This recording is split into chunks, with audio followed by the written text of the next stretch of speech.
Merci au professeur Kamoun d'avoir accepté l'invitation de la Société de pédiatrie de l'Ouest. C'est toujours un plaisir de l'avoir parmi nous.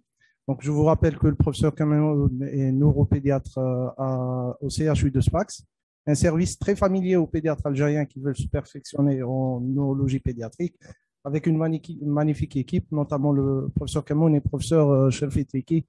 On lui passe le bonjour par l'occasion. Donc, merci pour cette présentation.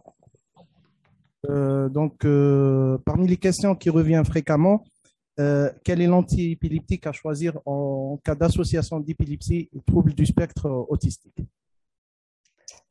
Merci beaucoup pour l'invitation. Je suis vraiment très honorée d'être parmi vous. En fait, effectivement, pour les troubles du spectre de l'autisme, il n'y a pas vraiment de traitement spécifique particulièrement parce que dans l'autisme, on n'a pas un type particulier d'épilepsie.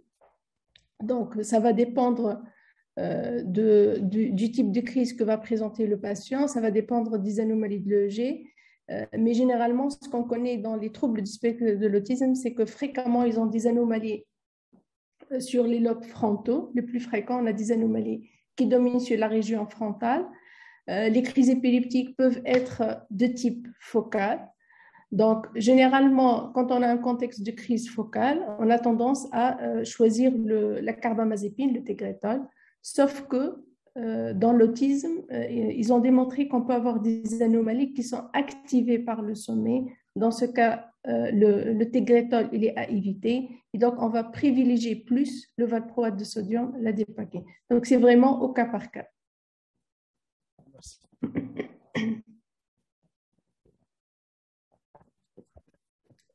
Docteur Bouchiri.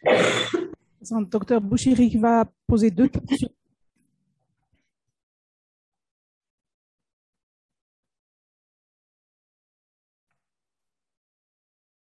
Bonjour, professeur Kamoun. Bonjour. Votre communication. Donc, j'ai des questions propres à moi et je suis le rapporteur des questions des collègues qui sont dans l'autre salle. Donc, la première question, quelle est la durée du traitement par Sabril dans la sclérose tubéreuse de Bouleville?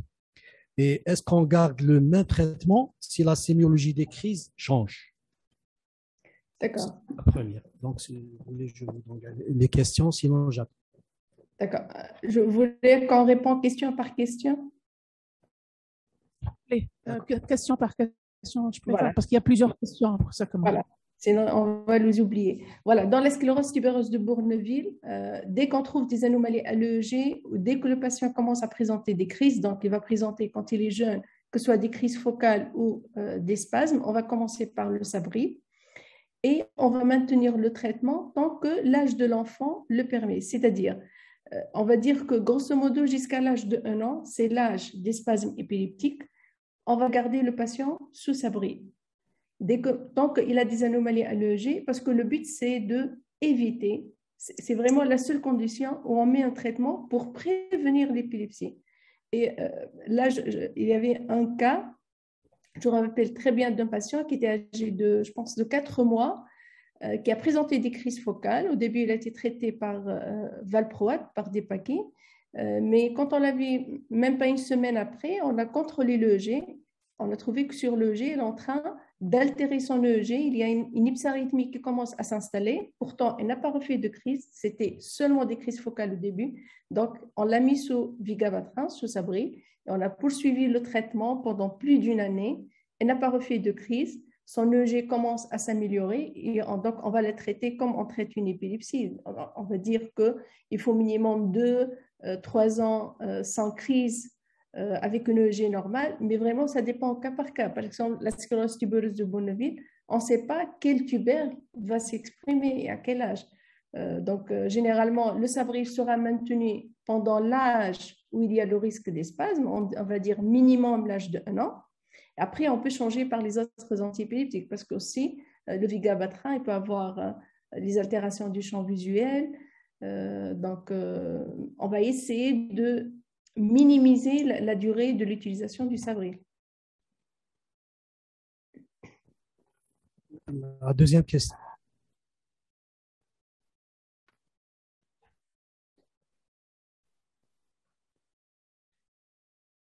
J'entends pas la question. Le régime cétogène, Oui. quelle est votre expérience personnelle ou bien du service? Et est-ce qu'il y a beaucoup de malades qui sont sous régime? Oui. Malheureusement, pour le régime cétogène, en fait, c'est pas un régime qu'on est en train, c'est vrai qu'on le fait dans le service, mais c'est pas de façon continue. Parce qu'il faut une diététicienne qui est formée, qui doit calculer le régime. C'est un régime qui est simple, ça ne demande pas beaucoup de formation, que ce soit pour les parents ou pour même les infirmiers qui vont surveiller le patient, mais il faut une diététicienne qui est formée, qui va calculer le régime en fonction de l'âge de l'enfant, en fonction de ses besoins énergétiques. Donc, quand on trouve, parce qu'on n'a pas de diététicienne dans le service, quand on trouve une diététicienne disponible, donc elle arrive à gérer quelques malades. Parfois, on passe par des moments d'interruption. Donc, on va dire, on n'a pas beaucoup de malades, mais on essaie de l'appliquer quand c'est possible. Donc, les malades chez qui on indique le régime cétogène, nous avons un malade avec déficit en récepteur en glucose, en récepteur cérébral de glucose, le GLUT1. Nous avons un patient qui est confirmé qui est sous régime. Nous avons quelques malades qui ont une épilepsie avec pointante continue du sommeil, POX. Et là, on a constaté une bonne évolution qui a été constatée à peu près vers 3 mois de traitement. Donc, il faut un minimum de 3 mois pour dire est-ce que le régime il est efficace ou n'est pas efficace. Et parfois, là, chez le même patient, on a l'impression au début qu'il n'est pas efficace. C'est-à-dire, au bout de 3 mois, si on n'a pas une disparition des crises ou une amélioration de l'EG, on va l'arrêter. Mais on a eu une fois la chance de refaire le régime cytogène chez un même patient qui paraît au début non répondant, qui a répondu par la suite, parce que peut-être il y avait quelques problèmes d'application ou la famille peut-être n'était pas aussi impliquée dans le régime. Donc, on l'utilise dans différents types d'épilepsie. On l'a essayé aussi dans certaines épilepsies secondaires à une encéphalite herpétique. Vraiment, il n'y a pas un type particulier, mais du moment qu'on est face à une épilepsie qui ne répond pas aux différents traitements disponibles, on passe au régime cytogène.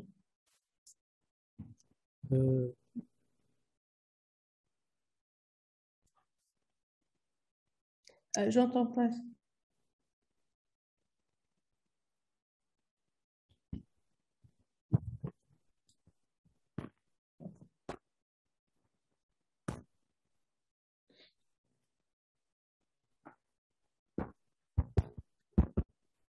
Donc, dans l'épilepsie pharmacorésistante, quelle est la meilleure approche à faire dans notre contexte où chez des malades on est obligé d'associer 2 ou 3 antiépileptiques et ensuite on est coincé, non seulement dans l'investigation, mais dans la prise en charge. Oui. C'est vrai que c'est une situation très fréquente. Je pense que la première chose à laquelle il faut se poser la question, est-ce que vraiment c'est une pharmacorésistance? Et on a eu beaucoup de fausses pharmacorésistances. Alors, c'est quoi la fausse pharmacorésistance? On a parfois la famille, surtout chez l'enfant, qui n'arrive pas à décrire vraiment le type de crise. Donc, parfois, il y a des phénomènes non épileptiques qui peuvent mimer des phénomènes épileptiques. On a aussi une fausse pharmacorésistance, surtout dans certaines encéphalopathies épileptiques. Par exemple, au début, c'est un syndrome de West. Il fait des spasmes. La maman, elle voit le mouvement d'embrassement. Après, l'enfant commence à passer vers un syndrome de Lennox-Gastaut. Il fait ce mouvement, mais en fait, il fait des crises atoniques. Donc, si on ne fait pas attention que l'enfant, il a changé de type de crise, il a changé d'encéphalopathie épileptique, on va rester dans une escalade thérapeutique dans le cadre d'un syndrome de West, alors que l'enfant, il est passé vers un syndrome de Lennox-Gastaut. Il faut changer carrément le traitement parce que le Sabril, par exemple, ne va pas améliorer les crises atoniques, la corticothérapie aussi. Donc, c'est des situations très fréquentes, la fausse pharmacorésistance. Et je pense qu'il y a aussi d'autres fausses pharmacorésistances, la mauvaise observance thérapeutique. On en a eu plusieurs cas où on se rend compte que finalement, les parents ils n'ont pas compris comment donner le traitement. On trouve des erreurs de dose, etc. Donc ça, c'est vraiment très, très fréquent. Donc, on n'hésite pas à hospitaliser le patient et à l'observer pour être sûr, la première étape, que c'est une pharmacorésistance. La deuxième étape, une fois on a éliminé toutes les fausses pharmacorésistances, vraiment ça dépend au cas par cas. S'il y a une lésion cérébrale qu'on peut opérer pourquoi pas proposer le malade pour une chirurgie? Et je pense qu'il faut développer, selon nos moyens, donc les moyens limités, des chirurgies pour les cas les plus simples. Si le malade ne présente pas une épilepsie chirurgicale, tentez le régime cétogène. Là aussi, c'est une opportunité qui n'est pas coûteuse, qui n'est pas difficile. Il suffit d'avoir une diététicienne qui est motivée pour faire le régime. Le régime cétogène, je pense, qui peut résoudre beaucoup, beaucoup de problèmes. C'est vrai que pour les nouvelles antiépileptiques, on n'en a pas toutes les molécules, ils sont très chers. Il y a certaines qui ne sont pas couvertes par la couverture sociale. Maintenant, on souffre après les 2 ans de la pandémie du Covid. Nous aussi, la sécurité sociale ne prend plus convenablement tous les traitements. Nous, on est passé par des moments où on n'a plus le sabré, alors que c'était une chose, il était commercialisé, il était pris en charge par la sécurité sociale. Donc, vraiment, on n'a pas beaucoup de molécules. Donc, vérifier est-ce qu'on a utilisé toutes les molécules disponibles qui ne sont pas chères. Parfois, on voit beaucoup de malades, on commence d'emblée par le lévétaracétam, on commence par les Pitomax qui sont chers, mais on n'utilise pas le valproate, la carbamazépine, la phénitoïne. Donc vraiment, je pense éliminer toutes ces fausses pharmacorésistances, voir est-ce qu'on peut opérer le malade. Si on ne peut pas opérer, voir le régime cétogène. Après, bon, c'est vrai que c'est des choses qui dépassent nos moyens. Voilà, je ne sais pas si j'ai bien répondu à la question. Juste pour...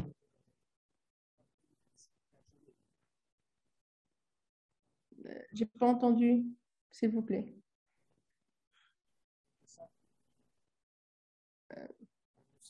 Non, je n'ai pas entendu.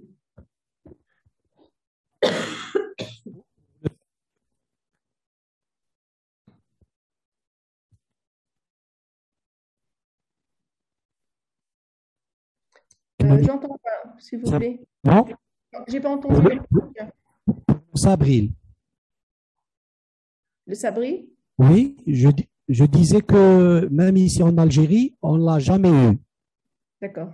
Donc, bon, la dernière question, c'est une question que beaucoup de pédiatres se la posent concernant la dépakine. Y a-t-il toujours une place pour la dépakine et quelles sont les contre-indications à éviter catégoriquement?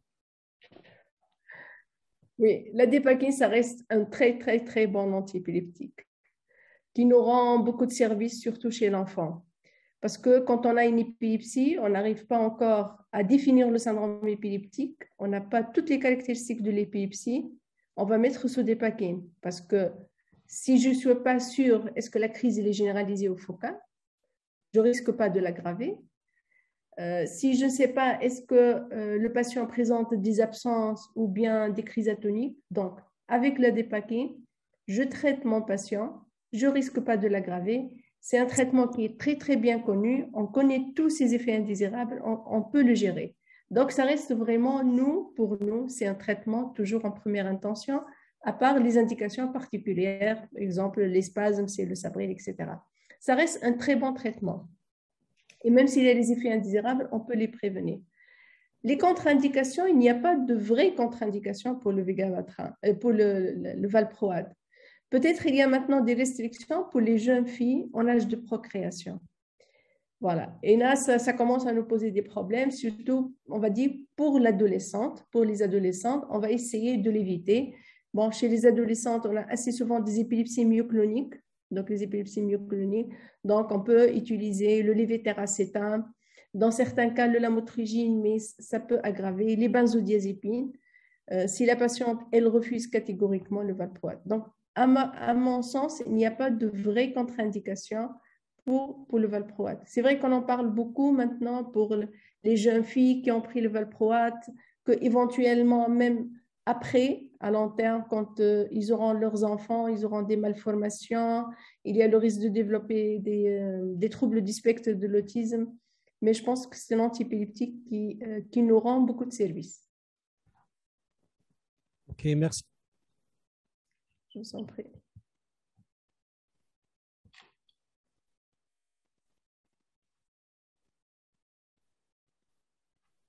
Je ne vous entends pas.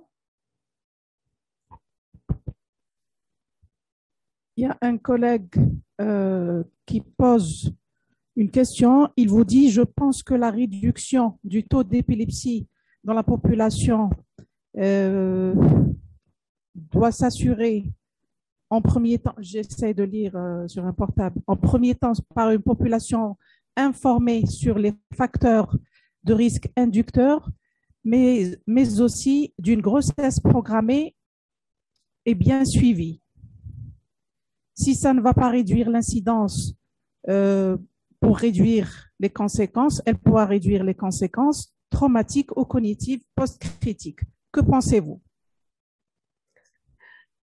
Oui, c'est une question philosophique.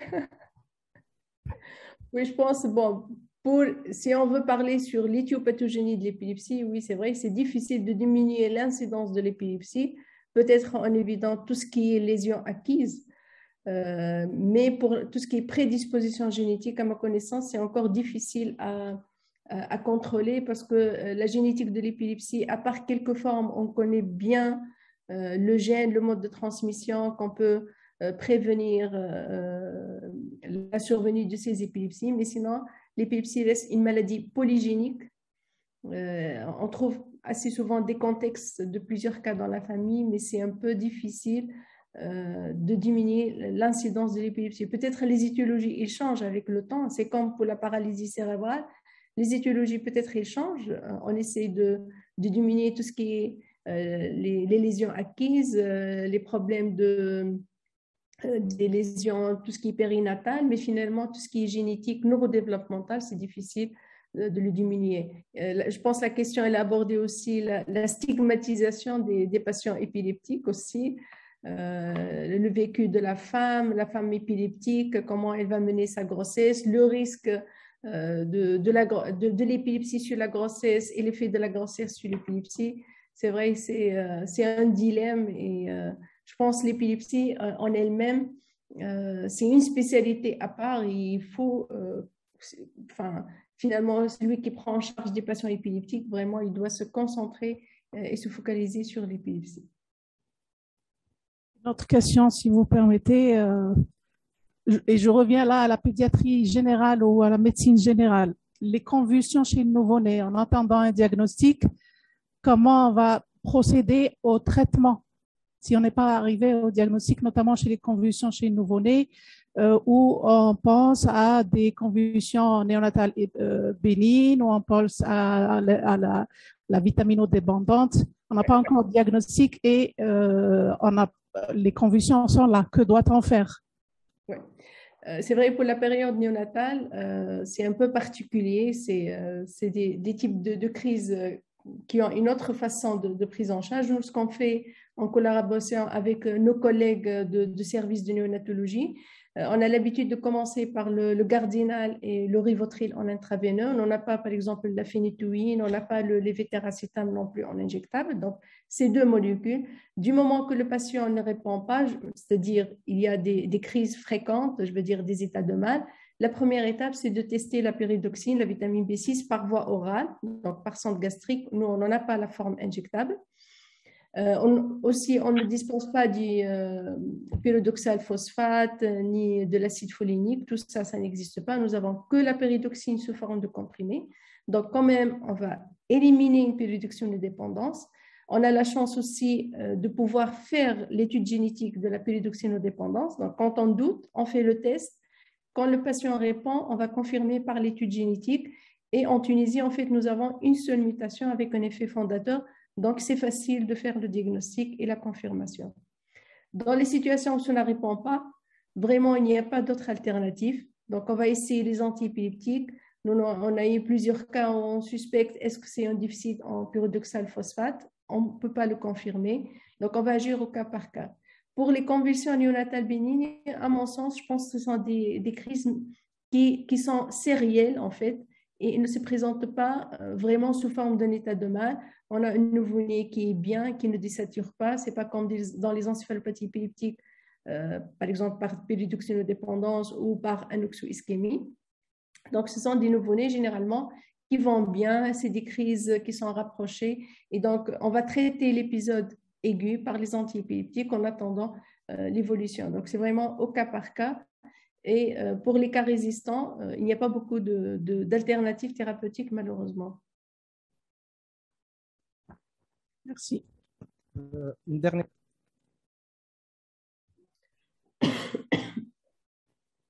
J'entends pas la question. Une autre question concernant.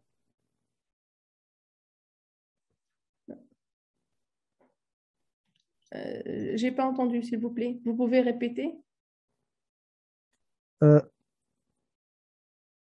Non, j'entends pas.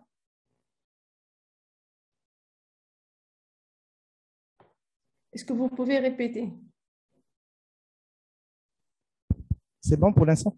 Voilà, oui. Donc, concernant le syndrome de West, donc, pour la corticothérapie, l'utilisation du prénisolone à forte dose pour une courte durée versus l'hydrocortisone concernant votre expérience au service. C'est vrai que dans la littérature, on trouve les deux, l'hydrocortisone ou le prénisolone. C'est les deux protocoles, ils sont disponibles. C'est vrai que le prénisolone, il est plus recommandé, mais on a pris l'habitude d'utiliser le protocole français, où il y a l'utilisation de l'hydrocortisone, mais on n'a pas... finalement, peut-être on a eu la facilité d'utiliser, mais on est passé par des moments où l'hydrocortisone était en rupture de stock en Tunisie pendant une année. On a utilisé le prédnisone. On n'a pas remarqué de différence. C'est, je pense, une question d'habitude de service, mais les deux, je pense les deux, ils sont efficaces. Mais bien sûr, les doses, ils sont différentes. Il faut respecter les doses. Donc, merci beaucoup, professeur Kamoun. En espérant de vous voir parmi nous, Inch'Allah, en présentiel pour très bientôt, Inch'Allah. Merci beaucoup. Merci à vous aussi. Merci beaucoup. Et on continuera demain les séances du webinaire à partir de 9h. Vous êtes invités. Merci beaucoup. Merci beaucoup. Merci. Voilà. Donc, on reprendra demain la séance des webinaires à partir de 9h. Inch'Allah, je passe la parole. Je vous remercie, Dr Wahid. Je remercie tous les présents avec nous dans cette salle et dans l'autre salle. Je remercie les participants qui nous ont suivis par Zoom et par Facebook. Et je vous donne rendez-vous pour les personnes qui sont inscrites dans les ateliers à tout à l'heure et pour les conférences à demain, Inch'Allah. Merci.